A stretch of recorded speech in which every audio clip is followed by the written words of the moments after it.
Hi, my name is Christopher Tipton, and I'm going to be giving my final presentation on my experience at Septran, which is a school bus driving company, and how communicating over two-way radio is, despite its non-personal nature, a legitimate relationship.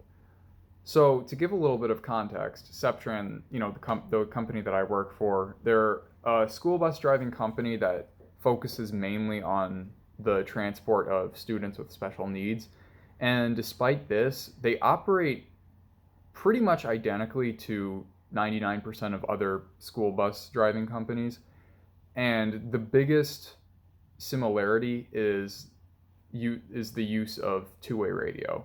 And for those of you that don't know, two-way radio is essentially a glorified walkie-talkie system. So you can have multiple people on one channel, and they can transmit their message at any time.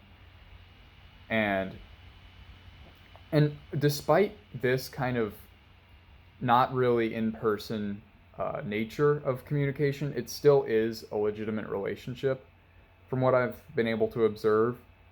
And even though it has its own kind of differences from regular communication, it is still at the end of the day a relationship. And one of the phenomenons I've found with two-way radio communication is kind of what happens when someone is not acknowledged on a two-way radio. So, for example, someone would call into base, they'd say so and so to base, and they would get no response. So instead of another driver calling in their message, they would wait until that first driver gets a response. And to pretty much everyone else who's just hearing about this, this might sound like courtesy or even common sense, but it can actually put somewhat of a strain on other drivers. So, from what I've observed, there's roughly, and there are times where it's more, there are times where it's less, but roughly there's about between 2 and 4 call-ins a minute. So to wait even a few seconds for someone else to be acknowledged can seem like a much longer wait than it really is. So this is really the main reason why waiting for someone to get an acknowledgement from base is seen kind of as a courteous act. And I've heard of a few people at my work described as, good on the radio. And for that specific reason, really, because they have a lot better courtesy on the radio. And this ties in with a similar but kind of less important reason. And that's basically if there are certain drivers that if they don't get an instant response from base, they'll call back in right away. So they'll call in so and so to base, and it'll be 1 or 2 seconds, and then we'll call back in. But those that have a little bit of patience and are again described as good on the radio, they'll wait at least about 10 seconds. I've seen people wait as much as 30 seconds. I've seen people wait as little as a second. So it really all depends on your level of patience and your level of courtesy, because base might not always be instantly available. They might be on the phone with someone. They might just be doing something else.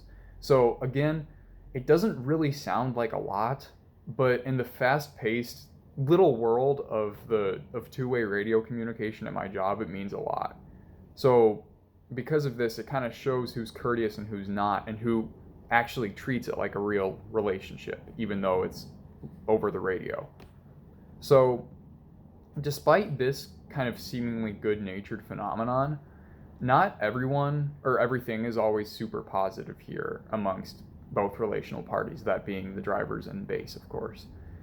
So one detail I noticed was that people who don't particularly like those back at base will take longer to be answered on the radio. So much like an in-person conversation with a person that you're really not too fond of, it'll feel labored and forced. So because of this, it's the exact same way on the radio. So, and by this also, I mean that it literally starts as a real relationship. And to kind of explain what I mean by this is that from what I've noticed, people at base, they'll kind of by default like you. as a new hire, or someone that's just good with bass.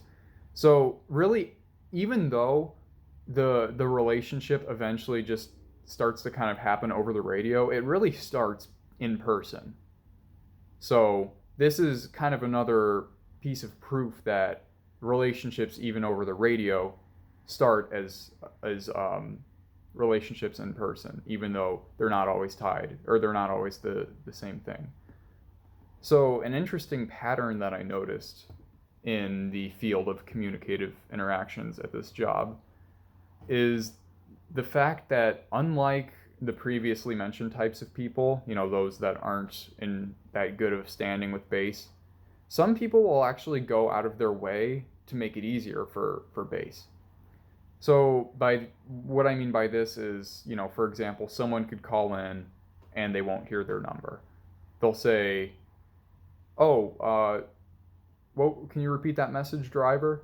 And instead of saying, "Oh, this is my message," and then they have to call you again and ask for your number, you'll say, "This is 419 and this is my message."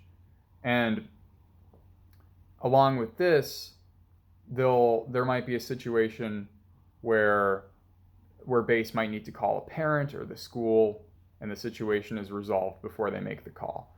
And then drivers would say, "Oh, cancel that, call to the school, or, to a parent."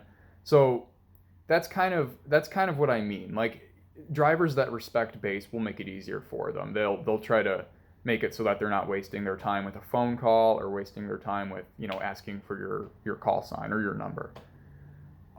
So again, you're probably noticing this recurring theme of, these little actions that just kind of sound like common sense, but it's really not as frequent as it sounds.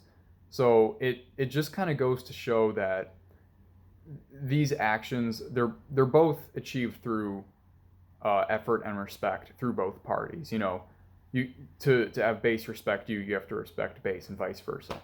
So the idea that radio communication, at the end of the day, is a real relationship is actually supported in Chapter 2 of the textbook Organizing Relationships by P.M. Sias. In this chapter, the author states that leader membership relationships represent a type of exchange relationship in which both partners, supervisor and subordinate, negotiate their relationships on an ongoing basis. So this kind of ties into what I was saying earlier about how you essentially make what kind of relationship you have to bass and what bass has to you. And along with this, it goes to show that, much like real relationships, both inside and outside of work, they both have to be built up and maintained through mutual exchange. And I think that this semester, it's definitely taught me a lot about how organizational relationships work. But I think the biggest lesson that can be applied to my example of radio communication and my job is that, at the end of the day, the people behind these radios are still people. So radio communication, of course, it has its own little nuances about it that regular communication doesn't, but there are still a lot of aspects that are shared with in-person communication. So because of that, no matter how distant it might feel, just because it's on the radio, it should still be treated as a real relationship. So that was my presentation. Thanks.